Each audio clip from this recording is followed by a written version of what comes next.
गुरुजी बोल रहे हैं चक्कर में मत पड़, ये मुझे साक्षात भगवान विष्णु दिखाई दे रहे हैं।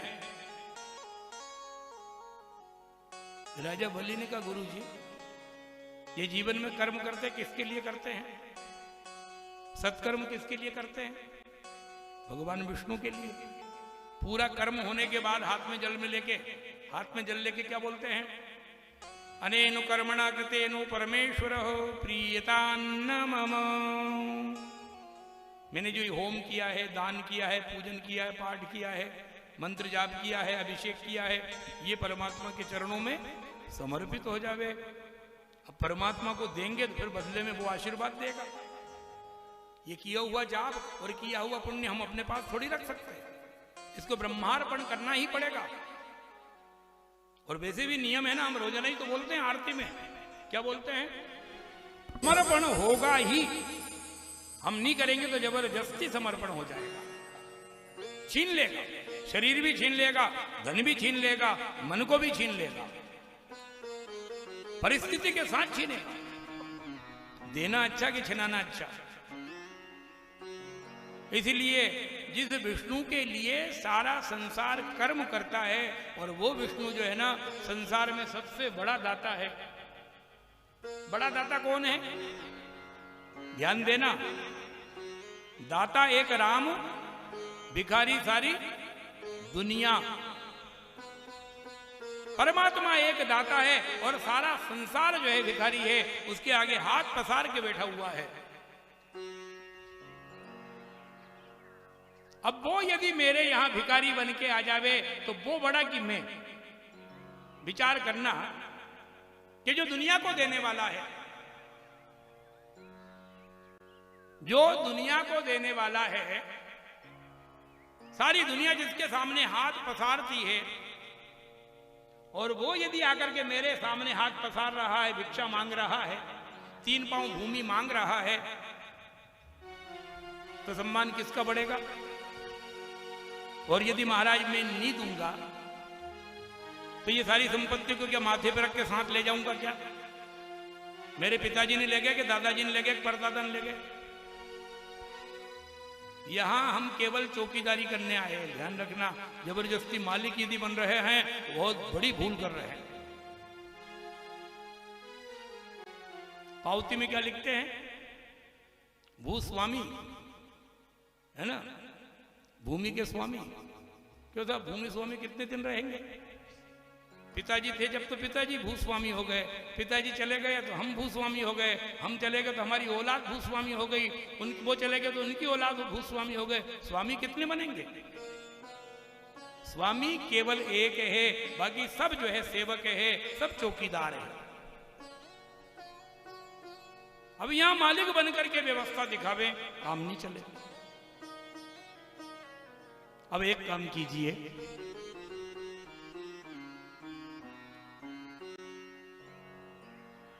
दान देना है, मुझे संकल्प लिया गया, दान देना है, संकल्प। राजा बलि से कहा मैं संकल्प नहीं बोलूंगा। भगवान वामन ने कहा राजन मैं भी ब्राह्मण का बेटा हूं, मैं भी संकल्प बोलना जानता हूं, उपनयन संस्कार हुआ है, वेद मंत्र जानता हूं, सारा अधिकार है मुझे, संकल्प मैं बोल रहा हूं। अब यहां वामन पुराण में चर्चा है कि शुक्राचार्य जी ने विचार किया कि ये जो जल का पात्र है इसमें छोटा सा छेद है, और इसमें यदि मैं सूक्ष्म रूप धारण करके बैठ जाऊं तो जल नहीं जाएगा, और बिना जल के संकल्प नहीं होगा और समय निकल जाएगा। तो सूक्ष्म रूप धारण करके उस जल के पात्र में शुक्राचार्य जी बैठ गए। अब जल जैसे ही निकालने लगे, जल नहीं निकल रहा है। भगवान वामन ने कहा राजन इसके अंदर मैं जानता हूं क्या है। भगवान वामन ने कुशा ली और कुशा लेकर के उसमें छेद में चलाई, और जैसे ही छेद में चलाई और वैसे ही शुक्राचार्य जी निकले, परंतु निकल तो गए, पहले दोनों सलामत थी, अब एक का पता ही नहीं कहां गई। ध्यान रखना। परमात्मा की व्यवस्था में बाधा यदि डालेंगे तो निश्चित रूप से विकलांगता आ ही जाएगी, कोई भी नहीं रोक पाएगा। संकल्प किया, कहा लीजिए दान।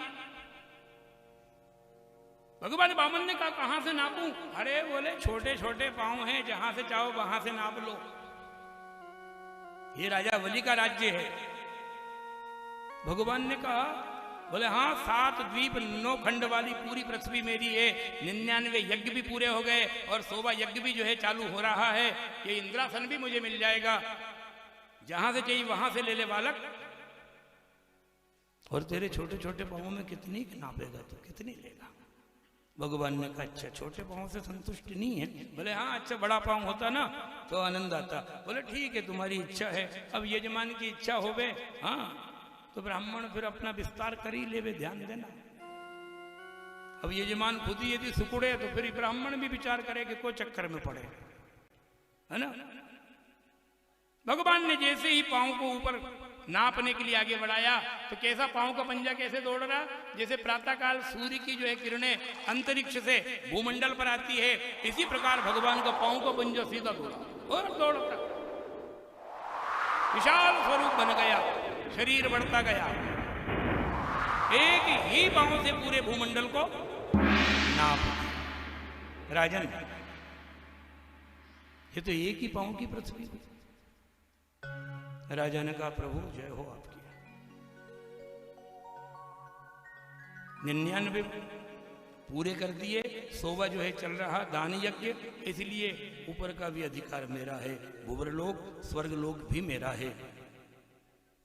भगवान ने कहा नियम तो नहीं है भैया, जिसकी जमीन होती है उसी का आसमान होता है। बोले महाराज ये नियम देहात में चलेगा, ग्रामीण अंचल में चलेगा, शहरों में तो फ्लैट सिस्टम रहेगा, है ना, मल्टी 25 मंजिल बनी है, एक मंजिल आपकी रजिस्ट्री यहाँ है, दूसरी मंजिल में 10 फीट पे आपकी रजिस्ट्री, तीसरी पे उसकी, चौथी पे उसकी, ग्राउंड भी जो है ना मालिक का और ऊपर का छत भी आखिरी में मालिक का ही रहेगा, इसलिए मेरा है ऊपर। परमात्मा ने विराट रूप धारण करके दूसरे पांव से भी, यहां तो बजाय कि शरीर के जो है ना अंग से ही दूसरे दोनों क्षेत्र को नाप दिए। कहा राजा ने अब बतला तीसरा पांव कहां रखूं? राजा बलि ने कहा प्रभु समझ गया, मैं परीक्षा लेने के लिए आ पाया, परंतु जिस रूप में आपने संकल्प करवाया उसी रूप में वापस आकर के मेरा संकल्प पूरा करा दो, क्योंकि संकल्प सिद्धिस्तु सदैव जायताम, संकल्प के माध्यम से सिद्धि मिलती है और संकल्प करने के बाद वो कर्म यदि पूरा नहीं होता है तो बड़ी अशांति होती है। आप लोगों ने भी सुना ना सत्यनारायण भगवान की कथा में, साधु नामक सेठ ने संकल्प किया, संकल्प पूरा नहीं किया तब तक कितनी परेशानी हुई। जीवन में संकल्प करने के पहले विचार करना और संकल्प यदि कर दिया तो उस कर्म कैसे भी पूरा करना, ये सिद्धांत है। भगवान ने कहा बराबर, वही छोटा सा स्वरूप धारण कर लिया। राजा बोलो अब।